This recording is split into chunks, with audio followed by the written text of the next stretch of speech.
Renovo minhas saudações a todos, ao tempo em que declaro aberta esta 13ª sessão ordinária do plenário do Supremo Tribunal Federal, nesse dia 10 de maio de 2023.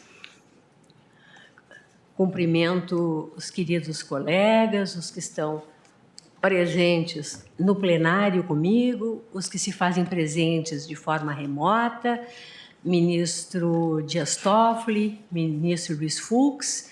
Cumprimento a senhora vice-procuradora-geral da República, as senhoras e senhores advogados, todos os que se fazem presentes, em especial os estudantes de Direito do Centro Universitário Projeção de Taguatinga, no Distrito Federal, que vieram assistir à sessão, que são muito bem-vindos.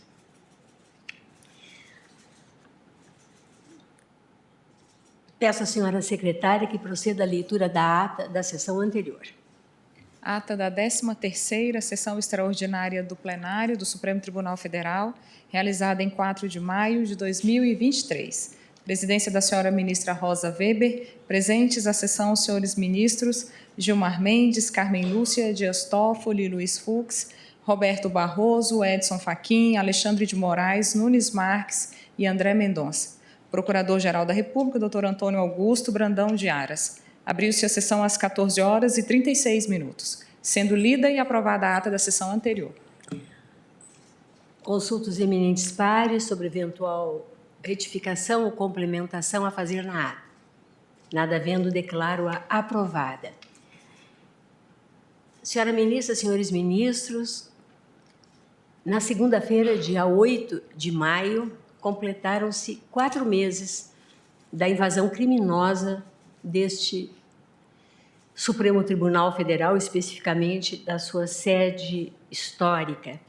E como temos feito sempre, para que não caia no ouvido, com a finalidade de que não se repita, e também para proporcionar sempre uma maior reflexão sobre o aperfeiçoamento das nossas instituições democráticas, eu convido Vossas Excelências, todos os presentes, a assistirem um brevíssimo vídeo de 2 minutos, preparado pela nossa comunicação social, justamente sobre a memória, informando que está repaginado o museu da nossa Suprema Corte, que espera a visita de todos. Vamos ao vídeo.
Eu cumprimento de público o quadro funcional do Supremo Tribunal Federal, que produz obra desta qualidade, sobretudo, né, relembrando o que passamos, mas também com a eficiência do restauro que se fez, né? E o Museu do Supremo Tribunal Federal também está, como eu disse, repaginado, graças ao trabalho do nosso competentíssimo corpo funcional. Presidente, eu gostaria de lembrar apenas que, exatamente por conta do trabalho de toda a equipe, especialmente também da TV Justiça, houve uma justa homenagem. O tribunal foi premiado pelo filme Democracia Inabalada em Portugal. Portanto, isso teve uma repercussão internacional e isso é de se registrar. Eu cumprimento mais uma vez Vossa Excelência também por isso. Muito oportuna, ministro Gilmar Mendes, a lembrança de Vossa Excelência, né? Realmente recebemos o prêmio e Vossa Excelência, inclusive, foi o portador do troféu que o Supremo Tribunal Federal recebeu em Lisboa. Uma alegria para todos nós e, sobretudo, uma demonstração dos efeitos e dos reflexos em nível internacional do que aconteceu no dia 8 de janeiro passado. Pois não? Essa palavra para falar rapidamente em nome dos advogados que atuam com habitualidade nesta casa. De fato, o que aconteceu foi uma coisa terrível e já se pronunciava há muito tempo.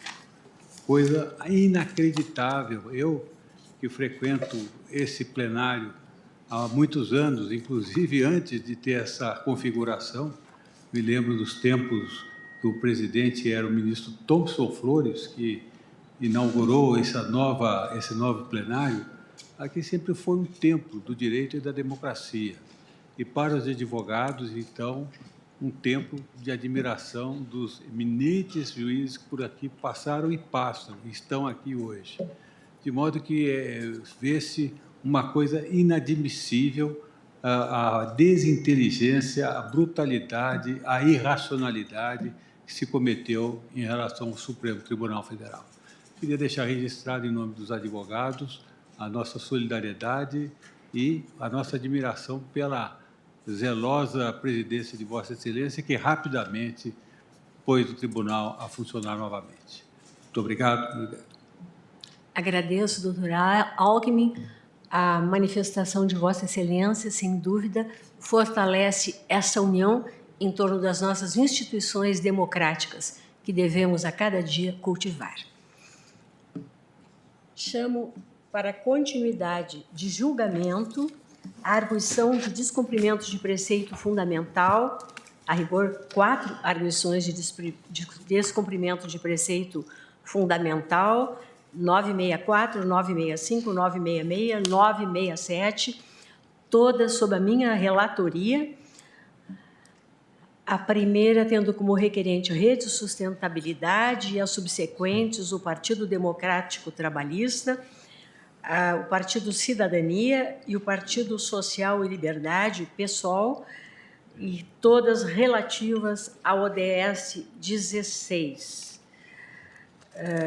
Consta da nossa papeleta, e relembrando Vossas Excelências, que após o meu voto, conhecendo das arguições de descumprimento de preceito fundamental e no mérito julgando-as procedentes, e do voto do ministro André Mendonça, me acompanhando quanto à rejeição das preliminares, mas no mérito julgando-as improcedentes, do voto do ministro Nunes Marques, acolhendo a preliminar de não conhecimento da DPF 964, e no mérito julgando improcedentes todas as arguições, e dos votos dos ministros Alexandre de Moraes, Edson Fachin, Luiz Roberto Barroso, Dias Toffoli e Carmen Lúcia, acompanhando a relatora na rejeição das preliminares e também no juízo de procedência das ADPFs para reputar inconstitucional o decreto presidencial impugnado, nos termos dos votos proferidos, o julgamento foi suspenso. Retomamos agora com o voto do eminente ministro Luiz Fux, que está com a palavra. Muito boa tarde a todos. Queria saudar Vossa Excelência, os eminentes ministros, integrantes da Corte, Sua Excelência, o Procurador-Geral da República, senhores advogados presentes. Senhora Presidente, permita-me, preliminarmente, parabenizá-la por essa reiterada campanha de relembrar que a democracia restou inabalada. Quero dizer a Vossa Excelência que essas reiterações são muito importantes. E eu relembro o professor Elie Wiesel, que recebeu o Prêmio Nobel da Paz, quando do seu discurso em relação a esse prêmio recebido, ele denominou aquela oração como o perigo da indiferença. E dizia ele, é preciso relembrar sempre os horrores do Holocausto, porque ele só ocorreu porque houve uma indiferença em relação àquilo que ocorreu. E Vossa Excelência tem sido incansável no relembrar esse fato dramático para a democracia brasileira.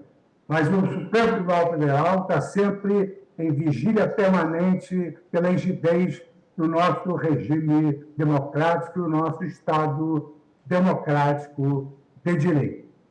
Por outro lado, senhora Presidente, eu também gostaria de manifestar o meu sentimento, desvanecimento de gratificação por essa repaginação do museu no Supremo Tribunal Federal.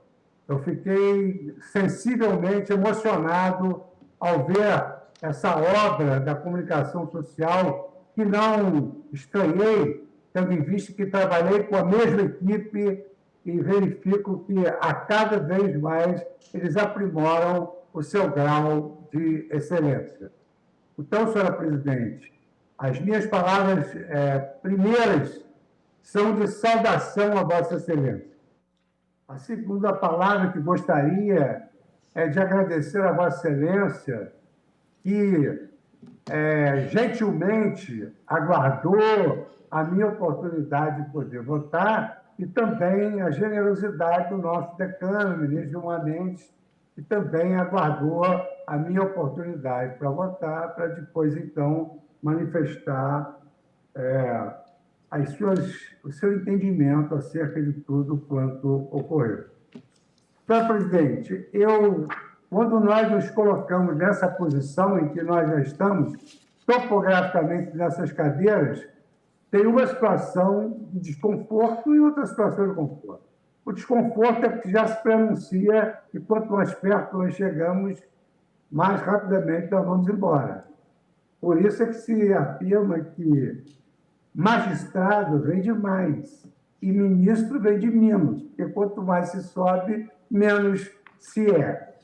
Então, eu queria dizer a Vossa Excelência que eu manifesto a minha interesse em relação ao voto de Vossa Excelência, em primeiro lugar, citando vários precedentes da nossa Corte, no sentido do cabimento do controle abstrato, do controle da decreto presidencial, hora e forma.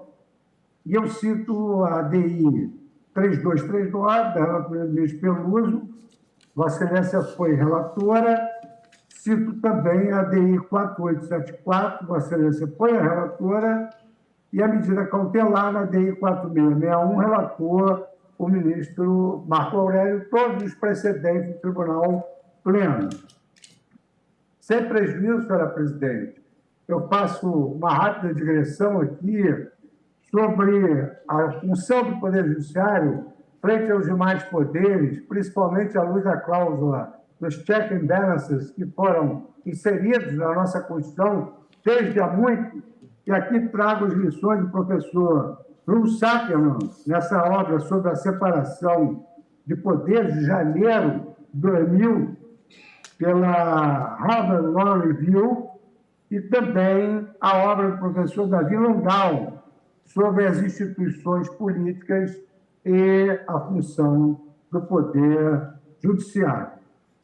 Por outro lado, senhora presidente, eu faço aqui, tudo já se disse, eu faço aqui uma análise também sobre o ângulo político, porque eu entendo que crime contra o Estado Democrático de Direito é um crime político e impassível de anistia, porquanto o Estado Democrático de Direito é uma cláusula pétrea que nem mesmo o Congresso Nacional, através de uma emenda, pode suprimir.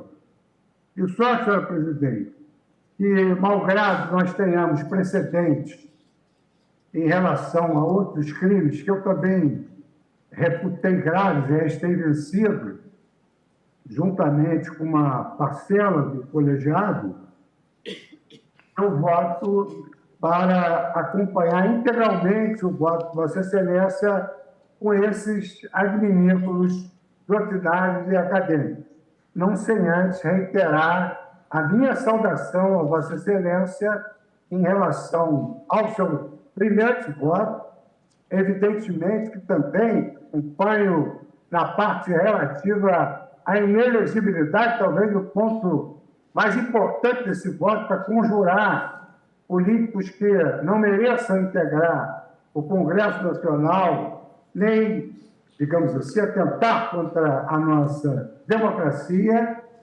e dizer que o seu voto não deixou pedra sobre pedra, e acompanhá-la integralmente. Agradeço por todas as manifestações ao ministro Luiz Fux e colho agora o voto do eminente decano, ministro Gilmar Mendes. Boa tarde, presidente. Boa tarde, ministra Carmen Lúcia. Cumprimentar todos os colegas presentes no plenário e também aqueles que nos acompanham no plenário virtual. Dizer, presidente, mais uma vez, que Vossa Excelência houve por bem agora relembrar, e eu acho que nós temos que adotar essa prática, esses episódios lamentáveis do 8 de janeiro, que atingiram de maneira tão forte esta Corte e o próprio país. Quando Vossa Excelência traz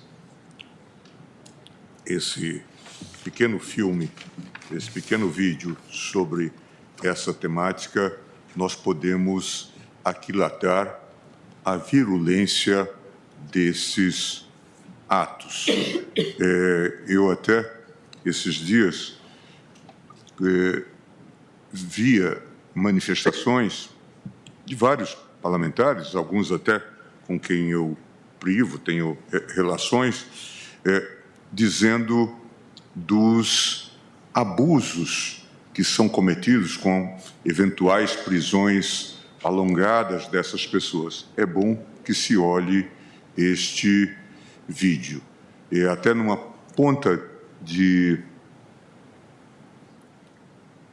observação, sem nenhuma fina ironia, veio no meu espírito que alguma coisa de bom este episódio terá propiciado, certamente todo esse aprendizado. Mas, sobretudo, para essas pessoas, certamente a gente pode dizer, eles descobriram os presídios. Aqueles que diziam que direitos humanos só existem para homens direitos, agora viram as condições dos presídios. Parlamentares visitando presídios eram muito raros. Ministro Alexandre, quando eu estive à frente do CNJ, visitei um número imenso de presídios. Estive em Bangu, Talavera Bruce, no famoso Pedrinhas, lá no Maranhão. O ministro Carmen tem discutido comigo, está devendo um convite para eu visitar as APACs em Minas Gerais. Em suma, eu sei, portanto, da importância disso. Então, ter esses parlamentares descoberto que existem presídios no Brasil e que suas condições são precárias, de fato, talvez seja um ganho, é raro o ganho que se possa ter num episódio como esse. Eles me permita uma observação. Visitei com o ministro Alexandre de Moraes tanto a Papuda quanto a Colmeia, em função do 8 de janeiro. E, posteriormente, estive no Complexo Prisional do Curado, em Recife. E digo a Vossa Excelência que os presídios de Brasília, a que Vossa Excelência acabou de se referir, que já causam tanta insatisfação, constituem verdadeiramente o primeiro mundo comparados com o Complexo Prisional do Curado. Importante. E eu também tive a oportunidade de destacar esse seu trabalho. Eu até soube, pelos bastidores, que o ministro Alexandre até provou a comida, aqui no caso da Papuda. Sim, então, fantástico. O ministro Alexandre coincidiu o momento em que lá estivemos com a chegada das marmitas. E o ministro Alexandre provou. Não só provou, como comeu toda. Não chegou a ser toda, presidente, porque Vossa Excelência não me permitiu. É verdade. Presidente, se me permite, ministro Gilmar, o que Vossa Excelência falou é importantíssimo.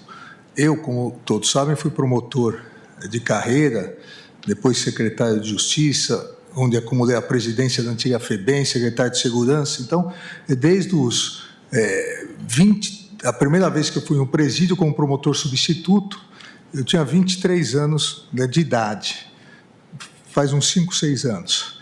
E, desde então, em vários locais, houve uma progressão na construção de presídios, uma melhoria, mas em outros locais, não. E, lamentavelmente, nós percebemos, e Vossa Excelência, o ministro Gilmar colocou, que, não por motivos humanitários, mas por motivos políticos, eu diria politiqueiros, houve um aumento de visita aos presídios por parte de alguns parlamentares. Mas, independentemente dos motivos, é muito importante para verificar duas questões. Primeiro, o número excessivo de presos provisórios que nós temos no Brasil, que beira 40%. 40%. Sendo que, em alguns casos, a prisão provisória, a prisão cautelar, já é maior, o tempo já é maior do que ficaria preso em regime fechado se condenado fosse. Então, esse é o primeiro ponto. E o segundo ponto é para verificar realmente as condições dos presídios. Nós fomos, o presidente acompanha Vossa Excelência, e verificamos na Papuda as condições, obviamente, duras no presídio, mas as condições razoáveis, inclusive, brincamos, mas inclusive de alimentação. Já na Colmeia, a situação muito pior, e nós constatamos aqui. Mas é importante que o Congresso Nacional, aproveitando esse momento, o Congresso Nacional destine mais verbas para o sistema penitenciário, destine mais verbas. Isso é plenamente possível. Quando eu era ministro da Justiça, nós elaboramos um plano nesse sentido, mais verbas para o regime semiaberto e aberto. Não há necessidade de tanto encarceramento. Nós temos em torno de 30% dos presos são presos por crimes contra o patrimônio sem violência ou grave ameaça. Obviamente, devem ser responsabilizados, mas não há necessidade de encarceramento nesses casos. Então, que o Congresso Nacional agora possa, e tenho certeza que essa experiência será frutífera aos parlamentares que estiveram na Colmeia, Papuda pela primeira vez na vida, num presídio, que possam realmente elaborar um projeto melhor para o país, para o sistema penitenciário do país. Obrigado, presidente. Eu agradeço, ministro Alexandre, que, na verdade, nós estamos apartando o ministro Gilmar Mendes, mas é muito interessante e eu acho que esse tema é de uma seriedade e nós teremos oportunidade de debatê-lo tanto na DPF 342, que agora está sob a relatoria do ministro Luiz Roberto Barroso, era do ministro Marco Aurélio, e ele agora volta, ele já liberou para julgamento, eu vou incluí-lo em pauta. Há também uma ADI da minha relatoria e especificamente com relação, eu já noticio o CNJ, nós vamos renovar no final do mês de julho os mutirões carcerários e com visitas a alguns estados, e até convidei Vossa Excelência, se houver Obrigado. disponibilidade de agenda, para me acompanhar quando eu for ao Mato Grosso. Obrigado, presidente. Eu acho que é extremamente importante. Eu acho que os mutirões carcerários são um bom exemplo de como nós podemos ter um desenvolvimento institucional adequado e até uma política pública a partir da ação do Judiciário. E aquilo sobre o qual falávamos agora, o ministro Alexandre e eu, a propósito da visita dos parlamentares, veja que nas duas casas tem setores, comissões de direitos humanos, todavia não consta que já houve até no passado uma CPI sobre a situação do sistema penitenciário, mas isso já vai muito tempo. E no próprio âmbito do Judiciário, eu pude verificar que quando fizemos os mutirões carcerários, o próprio juiz da execução criminal e também o promotor responsável pela execução criminal não visitava presídios. Portanto, também não sabia essa realidade. Com as exceções, claro, que existem de praxe. Mas eu vou, presidente, ao voto deste caso que é extremamente importante, como já foi destacado na sessão passada e agora acaba de fazer o voto o ministro Fux, ressaltando a beleza e a importância do seu voto, o voto de Vossa Excelência. Trata-se de arguições de descumprimento de preceito fundamental, ajuizadas em face do decreto sem número de 21/4/2022, alegadamente amparado no inciso 12 do artigo 84 da Constituição. O ato impugnado formaliza a concessão de uma graça constitucional a parlamentar que, no dia imediatamente anterior, fora julgado pelo plenário deste Supremo Tribunal Federal, AP 1044, como incurso nos crimes de incitação à abolição violenta do Estado Democrático de Direito, artigo 23, inciso 4, combinado com o artigo 18 da Lei 7.170, de 1983, e de coação no curso do processo, artigo 344 do Código Penal. E este é um fato que precisa ser realçado e destacado, porque a gente vivendo essa chamada, ou vivendo nesse ambiente de uma sociedade de informação, nós também descobrimos, presidente, que, em geral,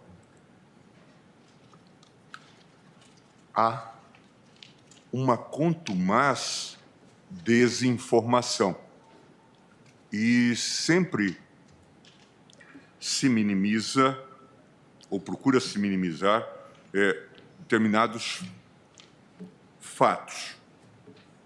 Portanto, um dia depois da decisão do Supremo, formalizou-se este ato de graça constitucional. Tenho acompanhado com atenção o debate que se instalou desde a publicação do ato que figura como objeto desta DPF. A leitura dos considerandos do decreto e a escuta dos argumentos focalizados por alguns dos seus defensores colocaram em sério estado de dúvidas. Das duas, uma. O decreto impugnado é obra de uma mente de elevada inteligência jurídica por recuperar uma prerrogativa presidencial esquecida pela doutrina do direito público nacional, ou o decreto em exame é peça fadada a ocupar um lugar de destaque no Museu das Estultices Normativas. Pelo menos na vigência da ordem constitucional instaurada em 88, nenhum presidente, eu friso, nenhum presidente da República até então havia concedido graça. Assim afirmou o Ministério da Justiça em resposta a pedido de acesso à informação reportado pelos professores Auri Lopes Júnior e Alexandre Moraes da Rosa em artigo. o presidente pode conceder a delatores perdão da pena por meio de graça, Conju, 24 de novembro de 2017. Vou mais longe. O último período da nossa história constitucional em que se tem notícia da utilização frequente do Instituto da Graça na dicção de alguns, o indulto individual, remete ao final da Segunda Guerra Mundial e da atuação da Força Expedicionária Brasileira na campanha da Itália. Acho que isso já foi até lembrado aqui em outra manifestação. É o que se verifica, por exemplo, no infame caso de 2 oficiais da FEB condenados pelo Conselho Supremo da Justiça Militar pela prática, durante a campanha da Itália, dos crimes de homicídio doloso e de violência carnal. Condenados à morte durante a guerra, por alguma razão a sanção deixou de ser executada. De volta ao Brasil, viram suas respectivas penas de morte serem comutadas numa reclusão de 30 anos por ato presidencial de março de 1945. Estou citando William Pereira Laporte, a atuação da Justiça Expedicionária Brasileira no Teatro de Guerra da Itália, 1944-1945, essa é uma dissertação de mestrado em História da Universidade de Brasília, 2016. Na mesma quadra, cito expediente semelhante promovido pelo Decreto 20.082, de 3 de dezembro de 45, editado poucos meses após a finalização definitiva da Segunda Guerra. Em seu artigo 1º, o presidente da República, então, José Linhares, nosso colega do Supremo, concedeu indulto geral a todos os oficiais e praças que, como parte integrantes da FEB na Itália, hajam cometido crimes que não os de homicídio doloso ou de deserção para o inimigo tenham sido ou não julgados e condenados. Por seu turno, o artigo 2º do decreto aviou remédio para amenizar a exceção posta no artigo 1º. Procedeu à comutação das penas de um cabo e um soldado do Exército Brasileiro, ironia da história, que cometeram exatamente crimes de homicídios dolosos. E, bem explicado, não o fizeram em combate, até porque não seria caso de homicídio. Por acaso, presidente, o mesmo cabo e soldado que foi, de alguma forma, ventilado num famoso discurso do agora deputado Eduardo Bolsonaro. Mesmo postos, né, pelo menos. Por fim, o mais interessante para os fins de julgamento em curso, o artigo 3º do Decreto 20.082 de 45, que concedeu indulto individual a 2 civis de nacionalidade italiana, expressamente nominados no dispositivo, funcionários do Serviço de Intendência da FEB e do Posto Regulador de Livorno. Os agraciados haviam sido condenados pela Justiça da FEB por violência sexual, da qual resulta lesão corporal de natureza grave, artigo 198, parágrafo 4º, 5º do Código Penal Militar, homicídio culposo, artigo 181, parágrafo 3º do Código Penal Militar, e lesão corporal culposa, artigo 182, parágrafo 5º do Código Penal Militar. Ainda que sem pretensões de completude, porque isso é um tema à procura de um autor, digo que um percurso pela vasta lista de decretos presidenciais parece indicar que temos uma ligação entre a graça concedida aos violentadores acima referidos, no artigo 3º do Decreto 20.082 de 45, e o decreto impugnado na presente ADPF, que contempla o ex-deputado Daniel Silveira. Se vislumbra um paralelo entre esses 2 episódios, não o faço por uma eventual semelhança quanto à personalidade criminosa dos agraciados, como maldosamente se poderia pensar, e sim pelas assonâncias que a compreensão constitucional subjacente ao decreto de 2022 guarda com traços fundamentais do regime de 37. Com efeito, o decreto impugnado invoca, à guisa de fundamento de direito, o inciso 12 do artigo 84 da Constituição de 88, que afirma que ao presidente da República compete privativamente conceder indulto e comutar penas com audiência, se necessário, dos órgãos instituídos em lei. Sob tal pressuposto, dispõe, no artigo 1º, que fica concedida a graça constitucional a Daniel Lúcio da Silveira. De um ponto de vista estritamente nominal, por assim dizer, a graça constitucional, a qual o artigo 1º do decreto impugnado menciona, não consta nem no inciso 12 e tampouco em qualquer dispositivo do artigo 84 da Constituição Federal, que elenca as competências privativas do presidente da República. Como bem pontuado, presidente, pelo voto de Vossa Excelência, tão somente no inciso 43 do artigo 5º, a Constituição de 88 refere-se à graça, mas apenas para interditá-la para certos crimes: tortura, tráfico de entorpecentes, terrorismo e os definidos como hediondos. Se essa menção afiança que o ordenamento jurídico conhece o Instituto da Graça, nada diz quanto à privatividade do seu exercício nas mãos do presidente. Aliás, há bom tempo não se encontra a graça no campo das atribuições privativas do presidente. Aliás, há bom tempo, ressalto, não se encontra a graça no campo das atribuições privativas presidenciais. Era assim na Constituição de 37. Artigo 75.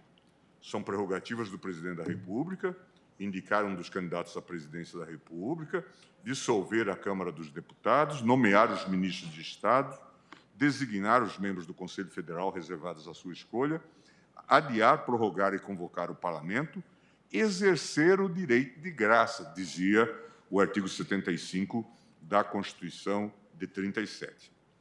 A Constituição de 46, por seu turno, reputava competir privativamente ao presidente da República, em seu artigo 87, inciso 19, conceder indulto e comutar penas com audiência dos órgãos instituídos em lei. Tal redação foi mimetizada desde então. Com ligeiras adaptações relacionadas à audiência dos órgãos, também a Carta de 67, artigo 83-20, e a Emenda Constitucional número 1 de 69, artigo 81-22, cingiram-se a nominar tão somente o indulto e a comutação de penas, como atribuições do chefe de Estado. Sequer as Constituições de 46, 67 e 69 aludem ao termo graça em passagem alguma. A legislação processual penal, entretanto, fala, sim, de graça no artigo 734 do Decreto-Lei 3.689, de 1941, o Código de Processo Penal, que diz o artigo 734. A graça poderá ser provocada por petição do condenado, de qualquer pessoa do povo, do Conselho Penitenciário ou do Ministério Público, ressalvada, entretanto, ao Presidente da República a faculdade de concedê-la espontaneamente. Ao lado do já referido inciso 12 do artigo 84 da Constituição Federal, o artigo 734 do Código de Processo Penal integra os considerandos do decreto em exame, a título de fundamento de direito. Seu trecho final, muito convenientemente, admite que a graça seja administrada ex officio pelo presidente. Essa referência ao artigo 734 não deixa de ser intrigante. Inserido no título 4º do CPP, pairam dúvidas até mesmo sobre sua vigência, dado que a Lei de Execuções Penais, a LEP, Lei 7.210 de 84, regulou integralmente a matéria. Esta não se refere em lugar nenhum ao Instituto da Graça. O mais próximo disso é quando alude no artigo 188 ao indulto individual, cuja redação não mais menciona a faculdade de o presidente concedê-lo espontaneamente, como gizado no diploma legislativo de 41, em termos perfeitamente adequados ao universo conceitual da Carta de 37, que devotava ao presidente, de modo expresso, o poder de graça. Só para relembrar, presidente, é importante destacar que esta carta de 1937 continha nos seus dispositivos permanentes uma autorização para que o Parlamento, o Congresso Nacional, cassasse decisões do Supremo e confirmasse a sua constitucionalidade. Só que essa era uma disposição permanente, um texto da disposição permanente. Só que, como se sabe, não houve parlamento em 37. E, então, a solução veio nas fórmulas enquanto, nas disposições transitórias. Enquanto não houvesse parlamento, essas disposições e essas autorizações ficavam transferidas ao presidente da República, que fez uso desse poder e cassou decisões do Supremo e confirmou a constitucionalidade de leis declaradas inconstitucionais pelo Supremo. Não precisamos destacar, portanto, o caráter flagrantemente iliberal, para usar uma expressão muito ao gosto do atual público, do texto de então. Então, eu digo, não parece ser um mero acaso que diplomas normativos elaborados durante a vigência da Carta de 37 falem de graça e que a legislação de regência produzida pelo Congresso Nacional, após o início da Ordem Constitucional de 46, evite o termo. Também não coloco na conta da astúcia da razão que o ato do poder público em questionamento tenha se apoiado em dispositivo que remonta ao Estado Novo, em detrimento da regulamentação mais atual. Tais indícios instalam a fundada suspeita de que o decreto de 2022 seria um réquiem à polaca de 1937. A circulação de sentido quanto ao léxico utilizado autoriza com sobras essa conjectura, mas também serve para advertir este tribunal acerca dos riscos envoltos numa abordagem de referentes conceituais que chegam até nós pela via de uma doutrina processual penal que deita raízes na década de 1940. Conforme exaurientemente demonstrado por Vossa Excelência, presidente, a doutrina nacional odierna, de forma quase monolítica, iguala a graça ao indulto individual e assim conduz ao Instituto no programa normativo do inciso 12 do artigo 84 da Constituição de 88. Não ponho em disputa a fidelidade com a qual fora retratado pela eminente ministra Rosa o estado da arte, mas não posso deixar de registrar minha perplexidade quanto a esse consenso teórico majoritário, cujo dístico parece ser: as constituições passam, a legislação penal permanece. Já em 1958, Otávio de Sá Barreto registrou, e aqui, ministro Fachin, salvo engano, se trata de um ilustre curitibano, Otávio de Sá Barreto, registrou seu desconforto com o caráter inercial da doutrina majoritária. De modo clarividente, pontificou que o artigo 75 da Constituição de 37 consagrou a prerrogativa do presidente da República de exercer o direito de graça em termos deliberadamente amplos. Assim concebido, o direito de graça abarcaria o indulto, a comutação de pena e a graça ou perdão, o que explicava por qual razão os dispositivos do Código de Processo Penal aludiam indistintamente à graça, ao indulto, sem que com isso se chocassem com a Carta de 37. Tal tratamento indiferenciado, todavia, não mais se justificaria com o fim do Estado Novo. Disse ele, é que pela Constituição, veja, em 58, Otávio de Sá Barreto dizia isso, é que pela Constituição, promulgada em 46, compete privativamente ao presidente da República segundo se lê no número 19 do artigo 87, apenas conceder indulto e comutar penas com audiência dos órgãos instituídos em lei. Não mais se nos depara aí, no texto imperativo da Lei das Leis, a prerrogativa anterior do exercício amplíssimo ao Supremo Magistrado do direito de graça, que não fosse o pudor ou a conveniência de aparentar o regime democrático. Abrangeria na própria Constituição, naqueles idos tenebrosos, inclusive a anistia e a reabilitação. Esse texto é um artigo publicado na revista da Faculdade de Direito da Universidade Federal do Paraná, A Clemência Príncipes de Nossos Dias, no Direito Nacional, publicado pela Universidade Federal do Paraná em 1958. Se, por um lado, em Otávio de Sá Barreto sobrava clarividência para perceber que o advento da ordem democrática de 46 exigia uma mudança de enfoque em relação à graça. Por outro, no decreto de 2022, ora impugnado, e nas teses que procuram salvá-lo do paiol dos refúgios jurídicos, abunda uma interpretação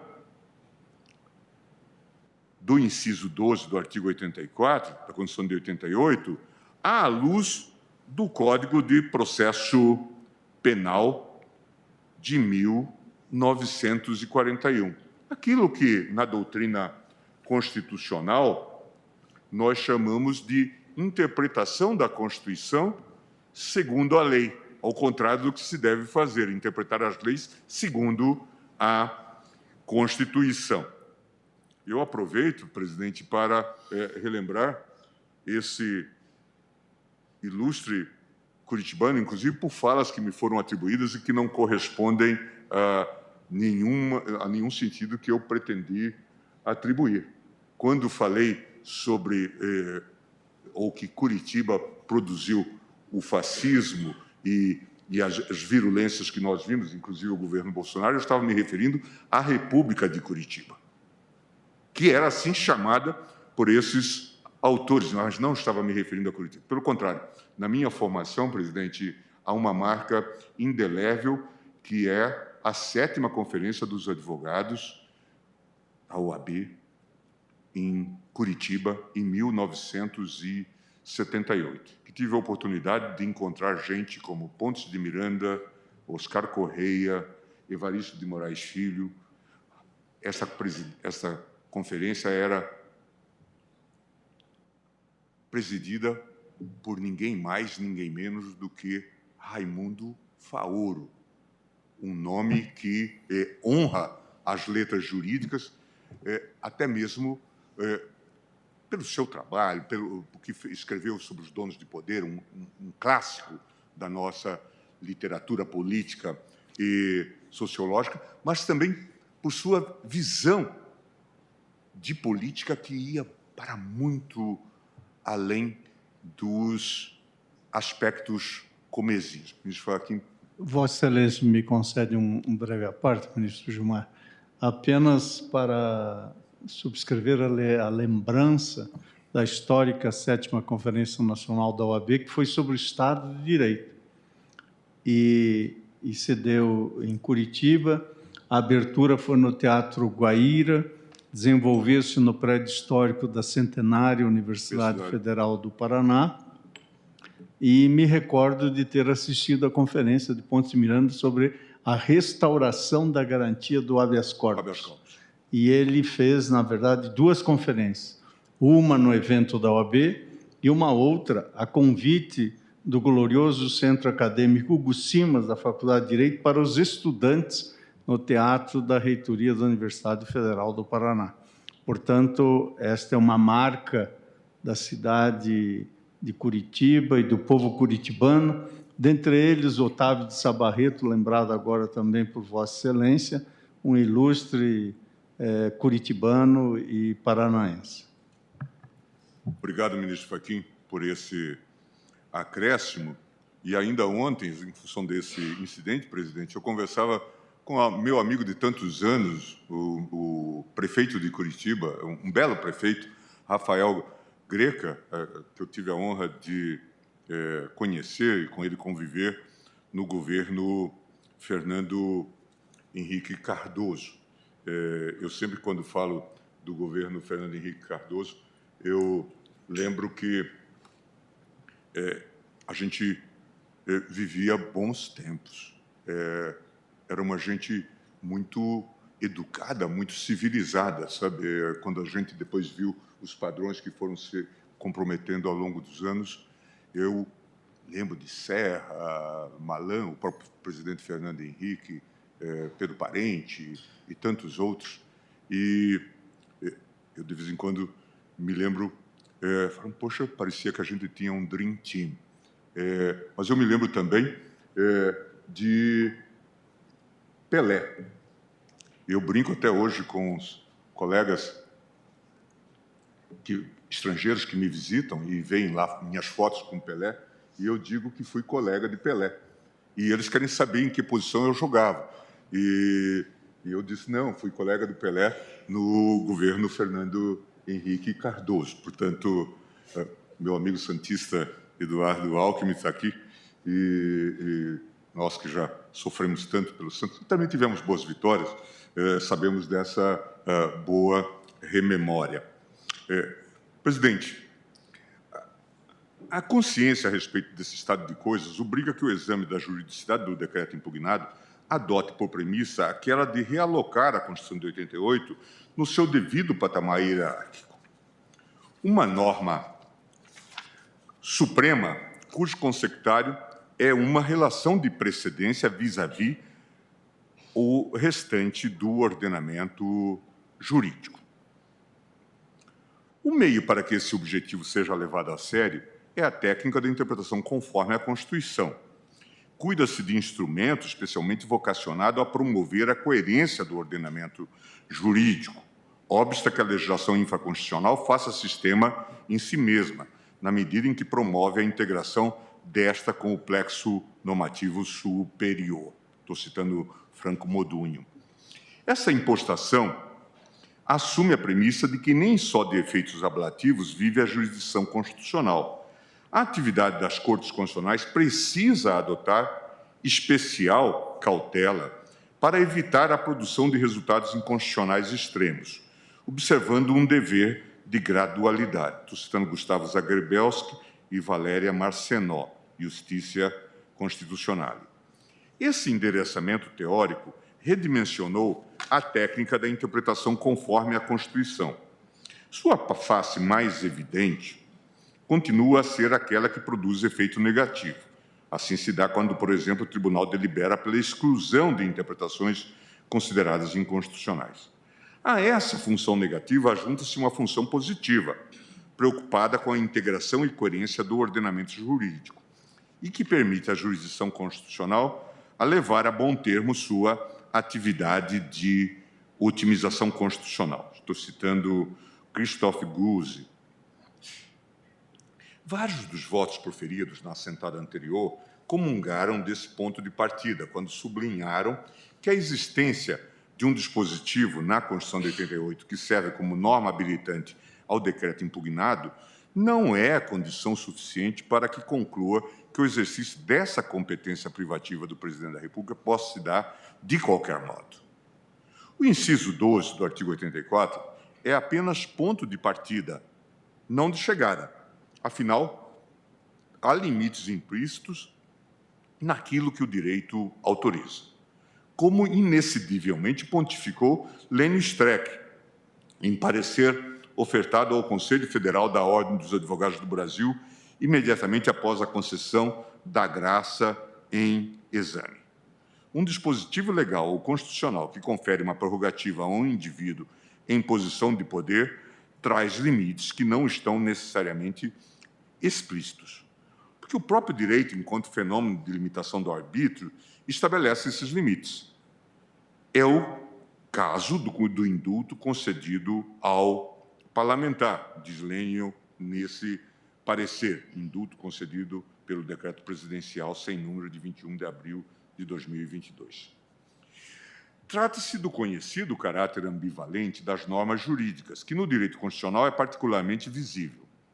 Conferindo-lhe tratamento conceitual apurado, a dogmática constitucional alemã trabalha essa ambivalência assentando que a mesma norma que habilita a atuação de um órgão público, norma de ação, Handlungsnorm, é tanto ordem de ação, Handlungsanweisung, como limite de ação, Handlungsgrenze.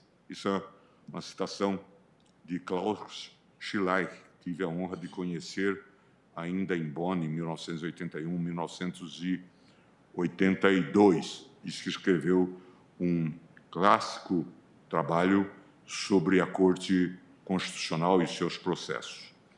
Nesse quadro conceitual, é fácil convir que, embora o inciso 12 do artigo 84 não incorra no detalhismo de esmiuçar em quais situações o exercício da prerrogativa presidencial é legítima, disso não segue que o silêncio da norma de ação possa ser compreendido como uma ausência de limite de ação. E, no ponto, a função positiva da interpretação conforme a Constituição, a qual acabei de referir, mostra-se particularmente adequada para evidenciar tal limite de ação, isto é, para fixar parâmetro de controle.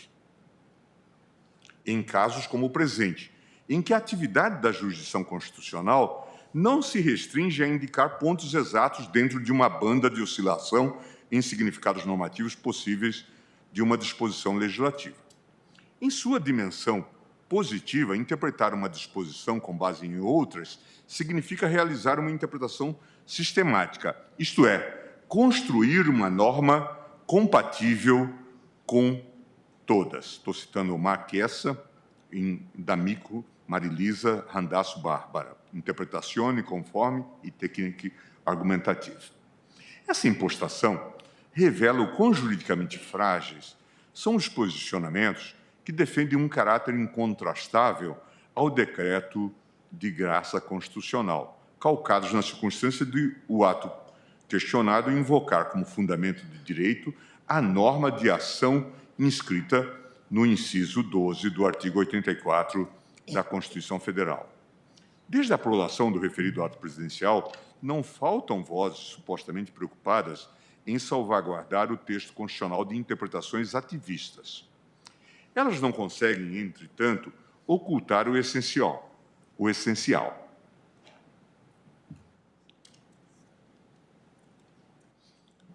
Por trás de uma compreensão isolacionista da competência prevista no inciso 12 do artigo 84 da Constituição, encontra-se uma interpretação que conforma tal dispositivo à lógica processual penal do Estado Novo, volto a repetir. E, por isso, permite que a legislação faça sistema em si mesma. Ou, como eu já disse em outra passagem, estamos, muito provavelmente, a interpretar o texto constitucional a partir de um texto legal pré-constitucional. E um texto legal pré-constitucional elaborado sob a Constituição de 1937. Eu digo então, presidente, ainda quando a defesa da graça recebe o reforço da vocalização abstrata e descontextualizada de princípios formais, como o da separação de poderes, o isolacionismo permanece, embora deslocado para o resultado da interpretação, qual seja um presidente da República elevado à posição de soberano incontrastável. Assim, em nome da separação dos poderes, o Estado de Direito é minado por uma lógica normativa fundada em poderes exorbitantes. O Maßnahmen Staat, na dicção de Ernst Fraenkel, que elimina exatamente a separação de poderes. Ora, não consiste em mera preferência subjetiva encampar uma compreensão da Constituição cujo resultado implique na sua ruína. Não está à disposição de ninguém, seja integrante do Poder Judiciário, seja membro do Congresso Nacional, a possibilidade de adotar postura complacente com tais interpretações, que, na melhor das hipóteses, a da ingenuidade de quem a adota, traduziria uma hermenêutica suicida, pelo menos do ponto de vista democrático. Tal postura incauta olvidaria a correspondência recíproca que existe entre direito constitucional e realização da Constituição. Estou citando Hartmut Maurer, Direito do Estado, Fundamentos, Órgãos Constitucionais, Funções Estatais. Uma tradução de Luiz Afonso Reck. Também, isso não é uma opção aos que exercem a jurisdição constitucional. E eu cito Leibniz, o grande nome do direito constitucional da República de Bonn, em que ele diz: é simplesmente impossível para um tribunal constitucional considerar-se totalmente desligado da ordem política que será afetada por suas decisões. Seria uma ilusão, e mais ainda, um intolerável formalismo positivista, estimar que no campo do direito constitucional é possível ou lícito aplicar de alguma maneira uma norma geral, como, por exemplo, o princípio da igualdade dos cidadãos, uma garantia institucional ou um princípio como Estado de Direito, sem procurar, ao mesmo tempo, relacioná-las de maneira coerente e significativa com a realidade política. Isso é Gerhard Leibniz, em El Tribunal Constitucional de la República Federal Alemana e El Problema de la Apreciação Judicial de la Política. É da tessitura do direito constitucional. Não existe norma jurídica, diz Peter Hebel, senão norma jurídica interpretada. Es gibt keine Rechtsnormen, es gibt nur interpretierte Rechtsnormen. De modo que interpretar um ato normativo nada mais é do que colocá-lo no tempo ou integrá-lo na realidade pública.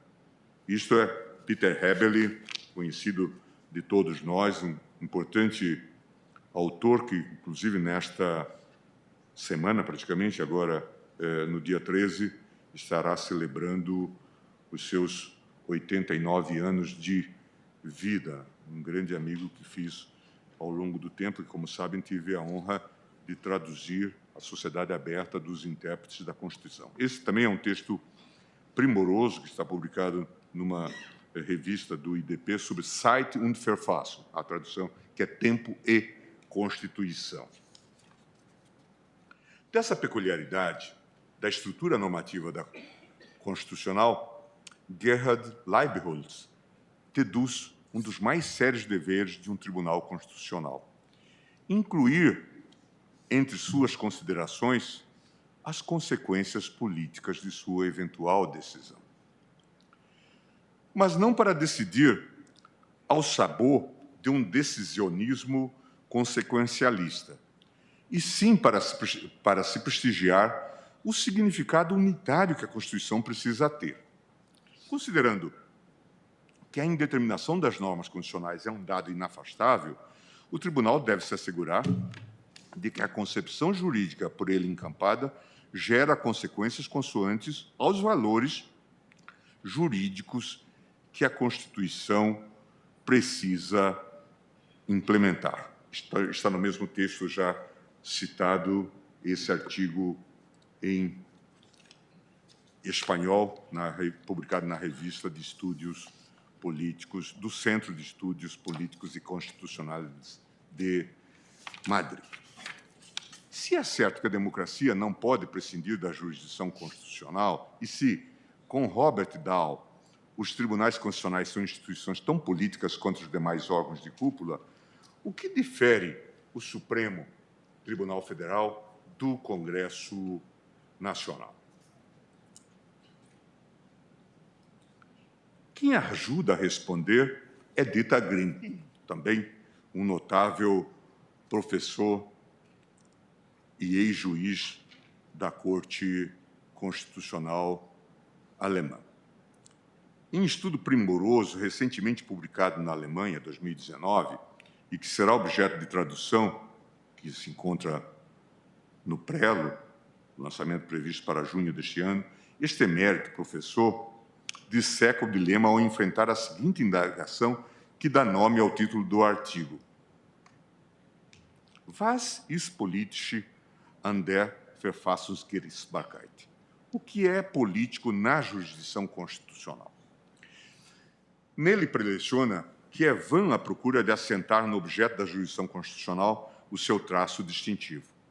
O objeto é político, inevitavelmente. Assevera Dieter Grimm. Tribunais constitucionais têm a tarefa de fazer valer as prescrições da Constituição. A Constituição, por sua vez, é aquele direito que se reporta à organização e ao exercício do poder político, politischer Herrschaft. A Constituição define não somente a estrutura política básica de um país, mas também dirige e limita a ação política. Decisões políticas só podem reivindicar validade se forem compatíveis com a Constituição. Por isso, os objetos do controle judicial de constitucionalidade são obrigatoriamente ações ou omissões políticas e, via de regra, ações dos órgãos de cúpula do Estado, inclusive daqueles cuja legitimação deriva diretamente do povo, por meio de eleições. E eu prossigo. Também é infrutífero divisar a diferença constitutiva das Cortes Constitucionais no plano dos efeitos de suas decisões. Ora, tais efeitos são ineludivelmente políticos. É de considerável significação política decidir se uma lei aprovada com maioria no Parlamento pode ou não vigorar. O mesmo vale para quando um Tribunal Constitucional decide acerca da questão se o Parlamento pode ratificar um acordo internacional celebrado pelo governo. Mesmo atos reservados ao Executivo, tais como a decisão de participar de missões de paz no exterior, podem depender da última palavra do Tribunal Constitucional. Decisões acerca de regras da competição política, como, por exemplo, a legislação eleitoral ou as leis sobre o financiamento de campanhas eleitorais, têm enormes consequências políticas. Nunca um efeito político de uma decisão de tribunal foi mais evidente, diz Grimm, do que aquela do caso Bush versus Gore. É apenas em uma atividade de dimensão da jurisdição constitucional, aquela relativa à atividade, Vorgang, de controlar a constitucionalidade das leis. Aqui há algo que os tribunais cumprem que nenhum outro órgão do Estado o faz. E aí diz Grimm, trata-se de aplicação jurídica, ou seja, um trabalho que cumpre uma antecedente decisão disposta de modo geral a um litígio concreto. Mesmo assim, restam dúvidas, porque a decisão antecedente, a norma constitucional, com frequência não é clara. A decisão prévia, chamada Generell getroffene Vorentscheidung, é uma norma constitucional que, com frequência, não é clara. E porque a forma pela qual foi produzido o juízo do tribunal surge intransparente. Por sua vez, é evidente que acontece uma mudança de arenas quando um ato político é atacado perante um tribunal constitucional. Mudam os agentes, os critérios e o procedimento. Desse jeito, diz Grimm, a política passa a ser objeto. O enfoque de Grimm é extremamente valioso para dar conforto para aqueles que preferem o conforto asséptico de princípios formais abstratos, mesmo quando diante de questões inadiáveis de vida ou morte, às vezes, como em demandas em que se requer fornecimento de medicação. O ponto central é a forma como se conduz a fiscalização de constitucionalidade das leis. Portanto, o que Grimm diz de maneira muito clara é que, de fato, as decisões das cortes constitucionais, elas têm efeitos políticos e consequências políticas, mas a atividade ou a procedimentalidade da jurisdição constitucional a diferencia dos demais órgãos políticos. Essa ordem de ideias deveria ser suficiente para expor o quão infrutífera é a insistência dos que advogam que o Supremo Tribunal Federal não poderia sequer conhecer das ADPFs em julgamento, porquanto o decreto nelas adversado, que veicula uma graça constitucional, seria um ato puramente político. Se é assim, como explicar que o mais elevado produto da atividade política, a lei, possa se colocar em relação à subordinação formal e material com a Constituição, com a possibilidade constante de ser anulada por tribunal? Seja em razão da omissão dos parlamentos europeus para a contenção dos fascismos nacionais no entre-guerras, seja pela inflação legislativa que acompanhou o início do Estado Social, o fato é que várias ordens jurídicas nacionais que até então não conheciam a supremacia constitucional passaram a conhecê-la por meio do estabelecimento de uma jurisdição constitucional. Estou citando obra de minha autoria, com Paulo Gonet Branco, curso de Direito Constitucional, Saraiva 2022, 991, e André Sajó e Renata Witt, de Constitution of Freedom, An Introduction to Legal Constitutionalism. Gustavo Zagrebelski captura conceitualmente esse movimento histórico como a passagem do Estado de Direito para o Estado constitucional, o Verfassungsstaat. Este último traduz uma concordância prática entre, de um lado, a necessidade política de forjar uma unidade territorial com poder de mando e, de outro, a construção de uma nova forma de relacionamento entre o indivíduo e o Estado, segundo a qual a cidadania promovida pelo medium de padrões de cidadania encartados nos direitos fundamentais. Estou citando um professor que recentemente esteve entre nós, professor Christoph Thornhill, a Constituição de Weimar como uma Constituição militar, num texto organizado por Gilberto Berkovitch, 100 anos da Constituição de Weimar, publicado pela Quartier Latin. A novidade que o Estado Constitucional encerra é aquela de colocar o poder do Estado na condição de poder defensor dos direitos fundamentais. Estou citando um clássico texto de Martin Crilly. Do ponto de vista prático, essa posição de garante tinha por pressuposto que o ordenamento jurídico fosse imerso num processo de constitucionalização. E todo esse amplo movimento histórico resultou no consenso civilizatório que exige que os detentores de poder de decisão atuem dentro de limites prescritos, estando seus atos vinculados a determinados procedimentos. Não por tirania da toga, nem por capricho de uma juristocracia. É por força da própria soberania popular que assembleias constituintes exigem que os atos praticados pelos órgãos políticos representativos possam ser objeto de crítica e de controle. Estou citando mais uma vez Dieter Green em outra obra. Tem-se aí, em verdade, um modelo de fiscalização democrática dos atos do poder público, seja pela origem, decisão política constituinte, seja em termos finalísticos. Busca-se a manutenção de uma nova concepção substancial da ordem democrática, fundada em valores inegociáveis, segundo a qual o pluralismo político de uma sociedade aberta depende de exigentes pressupostos tais como a separação dos poderes e a independência dos tribunais. Estou citando a obra de Peter Hebler, El Estado Constitucional. Como muito bem ressaltado pelo nosso colega, ministro Roberto Barroso, em sede doutrinária, o novo populismo autoritário sabe muito bem a importância que o princípio da separação dos poderes e a posição de autonomia do Poder Judiciário possuem para a manutenção do Estado constitucional. E não por acaso envidam esforços para erodir o primeiro e inviabilizar o segundo. Se é bem verdade que, lamentavelmente, observamos vários tribunais constitucionais que foram desarticulados em países que tiveram seu sistema político tragado pelo populismo, por outro lado, vem da Suprema Corte do Reino Unido um exemplo primoroso de como lidar com expedientes inconstitucionais como o que estamos a julgar na presente assentada. Refiro-me ao caso Sherry Miller, de 2019, pelo qual a Corte Suprema do Reino Unido invalidou a decisão do gabinete britânico de suspender o funcionamento do parlamento às vésperas do Brexit.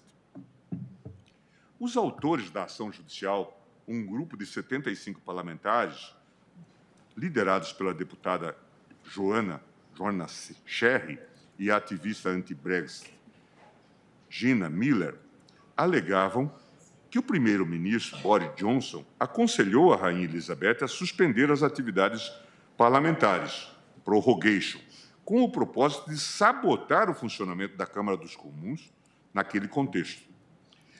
Na perspectiva dos autores, tal caso representaria o maior obstáculo para o alcance do grande plano político do gabinete, a retirada do Reino Unido da União Europeia sem a celebração de um acordo de transição.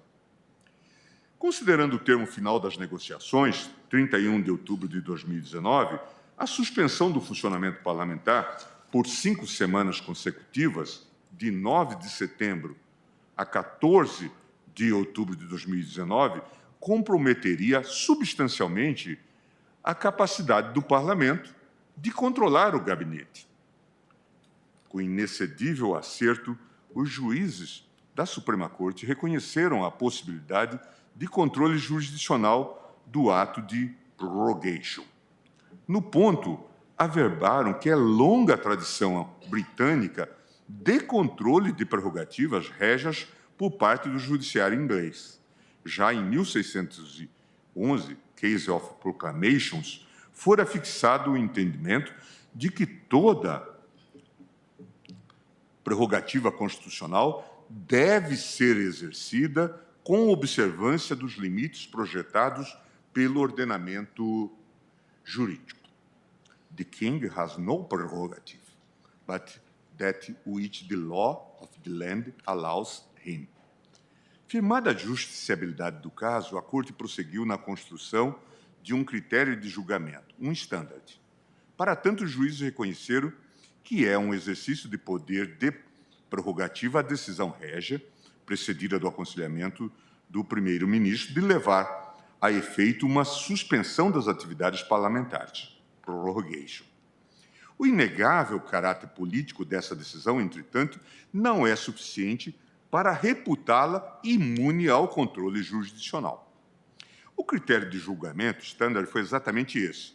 No sistema britânico, em que o governo é responsável ao parlamento, um ato que suspende as atividades deste é antijurídico, unlawful, quando o seu efeito é o de frustrar ou obstar, sem justificação razoável, a capacidade do mesmo parlamento de cumprir sua função constitucional de supervisionar o gabinete. De posse desse critério, decidiu-se, no caso concreto, que o gabinete promoveu um aconselhamento ao rei, à rainha, inconstitucional, na medida em que frustrou a capacidade do parlamento de fiscalizar as ações do Poder Executivo em meio a um momento singular da política externa britânica. A Suprema Corte foi enfática ao consignar que o parâmetro de controle construído ocupa-se de razões faticamente identificáveis e não de intenções.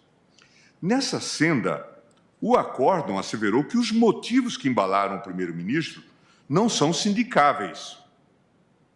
O ponto central é saber se há qualquer razão para fechar o parlamento por 5 semanas.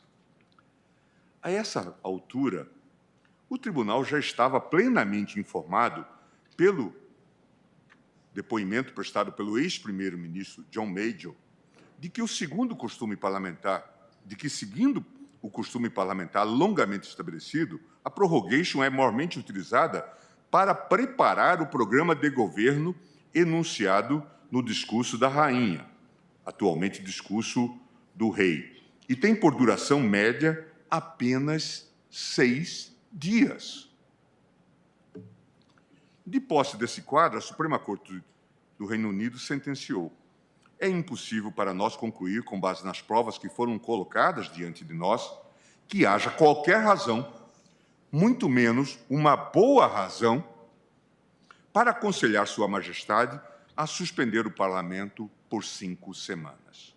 Dessa forma, se não se pode especular na ausência de outras provas por quais razões assim foi feito, essa impossibilidade reforça que a decisão é contrária ao direito.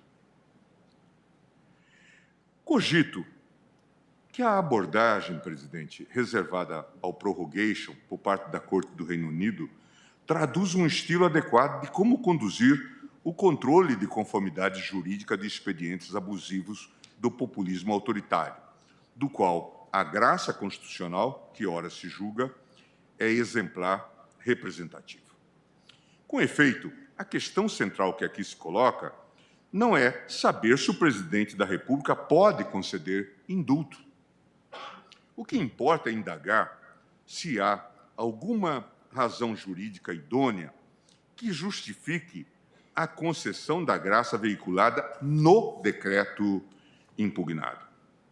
Sob esse enfoque minimalista, o que está sendo anunciado como um hard case passa a conhecer deslinde relativamente singelo.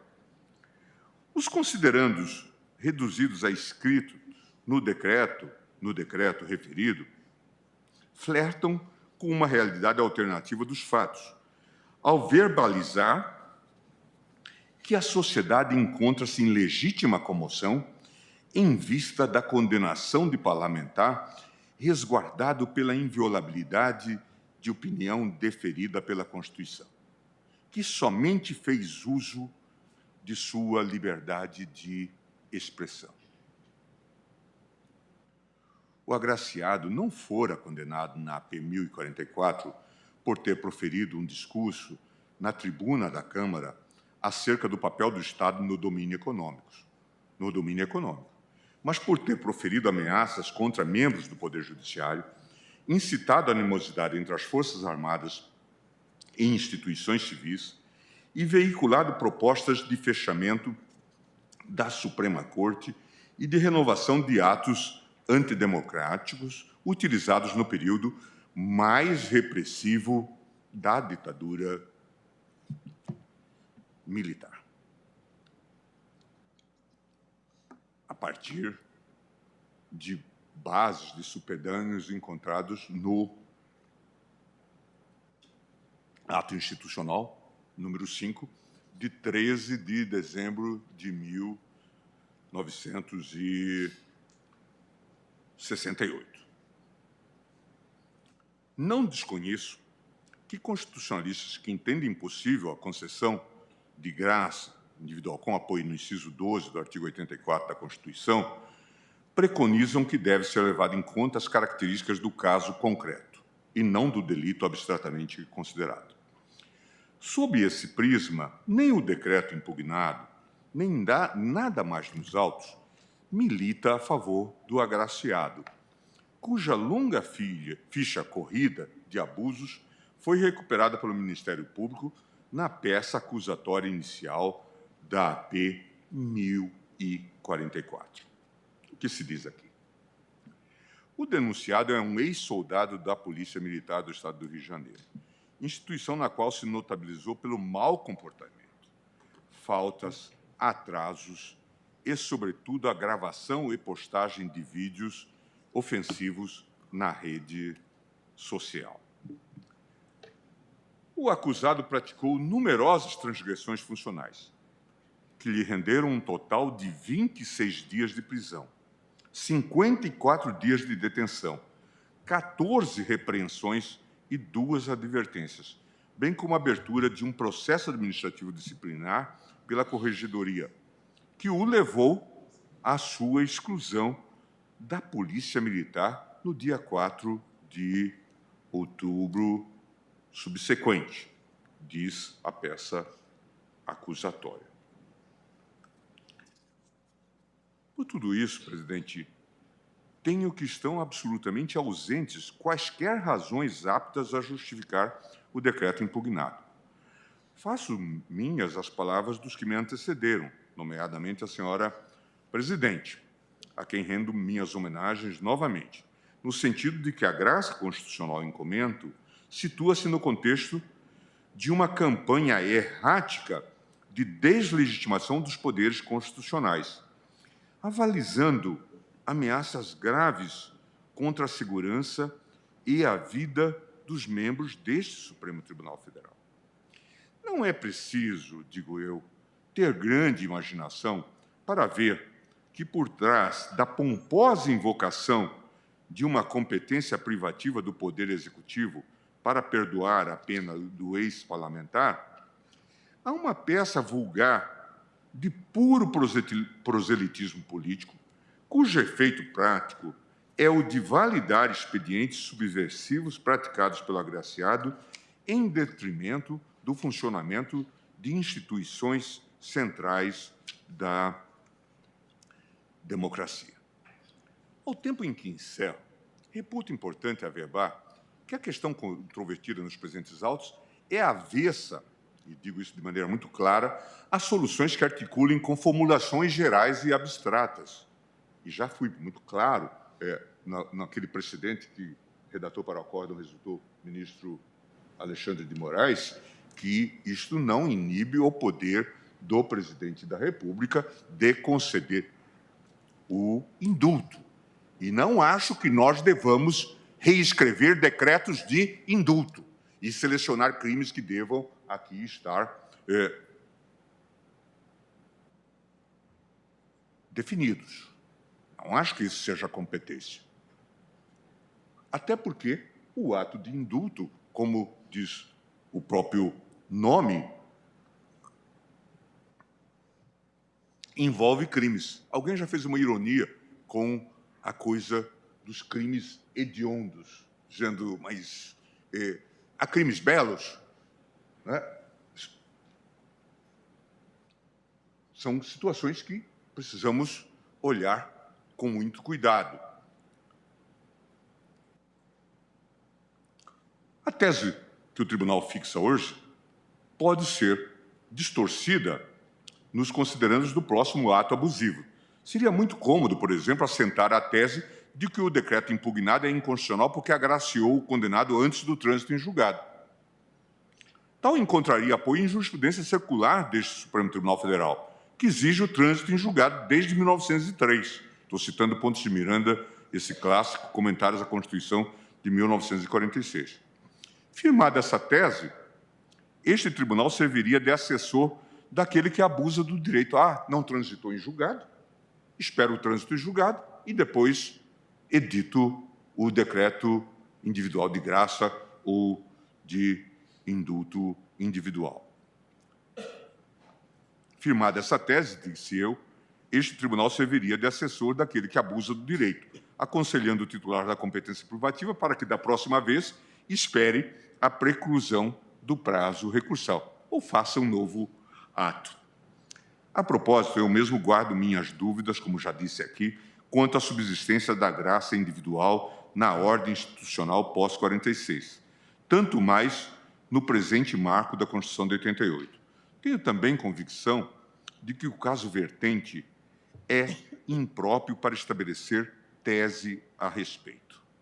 Um uso responsável da graça poderia cumprir um fim humanitário e, nessa medida, a depender do caso concreto, claro, nutrir um objetivo consoante os direitos fundamentais. Por isso, presidente, ante todas essas considerações, e na ausência de qualquer razão idônea que autorize a edição do decreto impugnado, estou acompanhando Vossa Excelência, adotando os fundamentos expostos no irretocável voto e mais estes que acabo de vocalizar. É como voto. Agradeço a Vossa Excelência, ministro Gilmar Mendes. E o voto de Vossa Excelência agora me faz explicitar algo que apenas referi en passant na leitura do meu voto. dizendo que estava respeitando o estado atual da arte, tanto na nossa jurisprudência como na doutrina, quanto a persistência do Instituto da Graça Individual ou Indulto Individual no nosso ordenamento jurídico. Então, não fiz a leitura, fiz apenas a referência que estava a pular 20 laudas do meu voto, onde eu manifesto exatamente Quase que pediria a Vossa Excelência que as lesse agora. Não. Com o apoio do ministro Essa Alexandre. mesma inquietação que Vossa Excelência expõe, né? Essa dificuldade de se fazer a leitura do texto constitucional ou impossibilidade a partir da legislação infra, porque a mim realmente... Infra e pré-constitucional.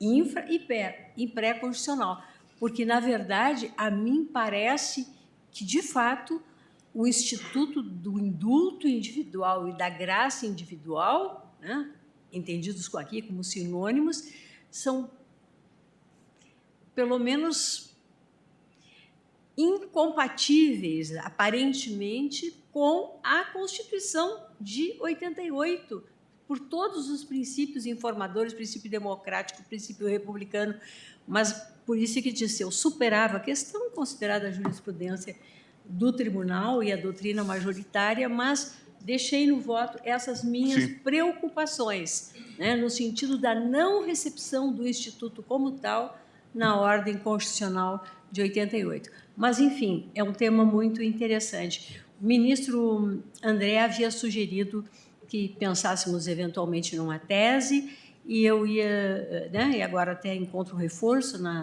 nas considerações de Vossa Excelência, ponderar que o tribunal entendeu, em assentadas anteriores, que esse debate, nas ações de controle concentrado, estipulamos ou não tese, ainda não estava suficientemente amadurecido, ainda mais numa sessão como essa, que não estamos com o nosso quórum completo.